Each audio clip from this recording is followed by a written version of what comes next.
Cet exercice 2 est un petit peu plus compliqué à la fin.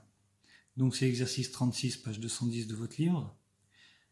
Et un verre cocktail a la forme d'un cône de génératrice 6,8 cm et dont le diamètre de la base est de 6,4 cm. Alors, on ne s'intéresse qu'à la contenance, mais on a donc un cône. Évidemment, on imagine bien le pied.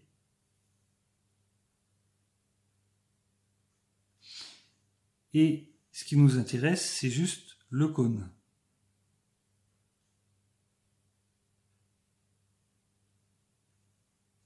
Voilà. On nous dit que,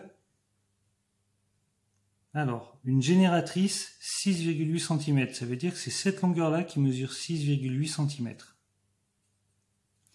Et le diamètre de la base, 6,4. Donc cette longueur-là,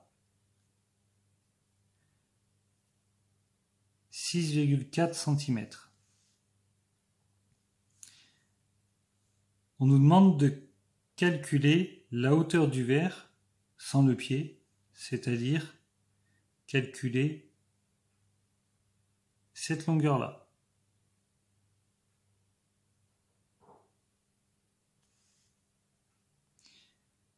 Puis son volume arrondi au dixième de centimètre cube. Donc commençons par calculer cette longueur-là. Mais clairement, il va falloir qu'on se place dans ce triangle-là, rectangle, et qu'on utilise le théorème de Pythagore. Si cette grande longueur mesure 6,4, alors la petite mesure 3,2, la moitié. Alors d'après le théorème de Pythagore, dans le triangle ABC rectangle en A, du coup j'ai mis les lettres A, B et C pour pouvoir justement le faire correctement. On a BC au carré qui est égal à AB au carré plus AC au carré. Ensuite on remplace par les valeurs. 6,8 au carré égale AB 3,2 au carré plus AC au carré. Là d'ailleurs on a une équation, mais bon. Donc 6,8 au carré,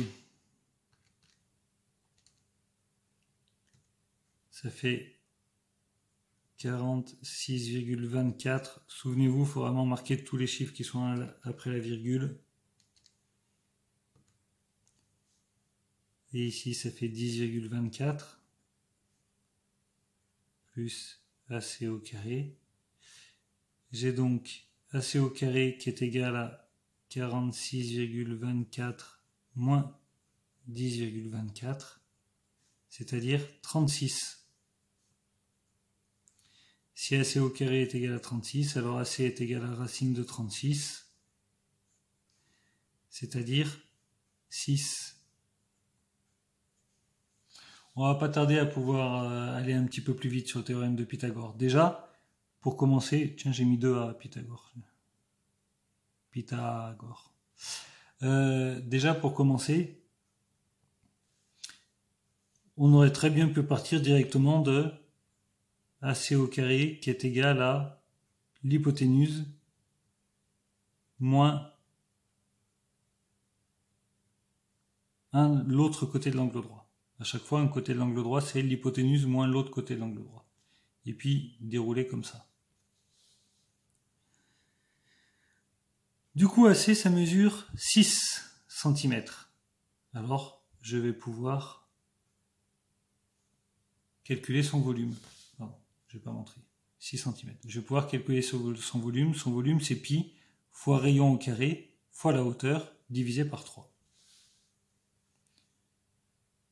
Le volume, c'est pi fois rayon au carré, 3,2 au carré, fois la hauteur, 6, divisé par 3. Je peux très bien aligner le égal du volume, mais bon.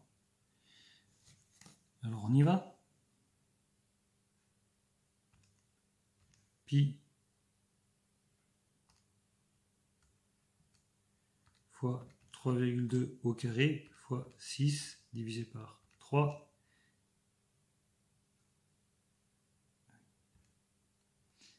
Et donc ça fait 512/25e de pi. Et on nous demande quoi? Une valeur... Est-ce qu'on nous demande la valeur exacte? Calculer la hauteur du verre, puis son volume arrondi au dixième de centimètre. Juste son volume arrondi au dixième de centimètre cube. Ce sont que des centimètres qu'on a utilisés, donc c'est des centimètres cubes. Arrondi au dixième, le dixième c'est le premier chiffre après la virgule, ça fait 64,3, puisque derrière j'ai un 3. Donc 64,3.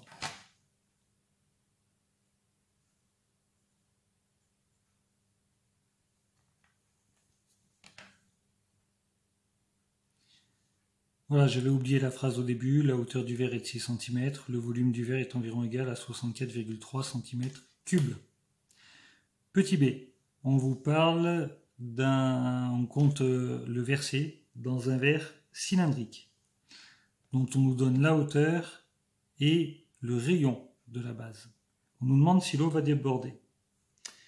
Alors, calculons le volume du verre cylindrique. Le rayon de la base, c'est 18 mm, donc 1,8 cm.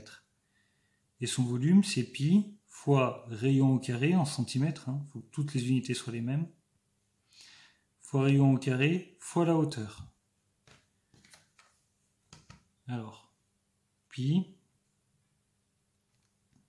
fois 1,8 au carré, fois la hauteur, et ça fait environ 81,4. Donc si je renverse le verre de 64,3 cm3 dans celui-ci, il ne va pas déborder. Je vais donc avoir besoin de calculer sa hauteur.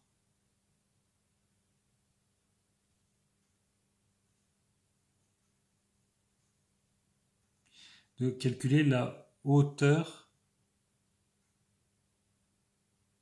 atteinte par le liquide du verre conique qu'on a renversé dans le verre cylindrique. Alors j'ai marqué que l'eau ne débordera pas parce que 80,4 c'était plus grand que 64,3. Ça veut dire que il va falloir résoudre une équation. Ce que je vous avais dit, cette question est vraiment difficile. Donc évidemment, l'idée c'est la suivante. Je calcule le volume d'eau dans le cylindre.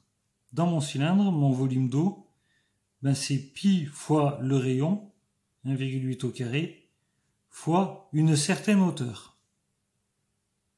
Alors, voilà, le cylindre, il a une hauteur de 8. Donc pour calculer son volume, son rayon, c'est 1,8, 1 pi fois 1,8 au carré fois 8. Mais l'eau, quand je l'ai transvasée, elle n'arrive pas jusqu'en haut. Elle arrive que jusqu'à une certaine hauteur h. Et le volume de l'eau, c'est pi fois 1,8 au carré fois h. C'est juste un cylindre, c'est le même cylindre, mais qui a une hauteur un peu plus faible. En tout cas, la base est la même. Donc c'est pi fois rayon au carré. Et ce volume-là, c'est le volume du verre qu'on a trouvé, puisque c'est quand le verre est plein qu'on a transvasé. C'est-à-dire 64,3. Donc ça, c'est égal à 64,3. Maintenant, on a une équation. Si vous voulez la résoudre, vous faites pause, vous la résolvez, et puis vous regardez la solution. Alors l'idée de la solution, c'est de calculer avec des valeurs approchées, pi fois 1,8 au carré. Ça fait environ 10,17, 10,18, 10,2, allez. Donc l'idée, ça va être de résoudre 10,2 fois h, qui est égal à 64,3. Donc comment on fait ça?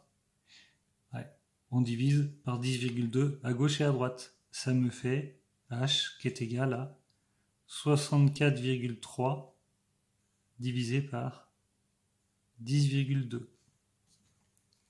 Et 64,3 divisé par 10,2,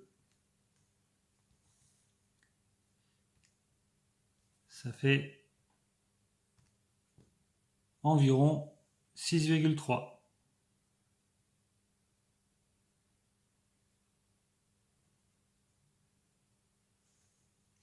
Donc la hauteur est environ égale à 6,3 cm.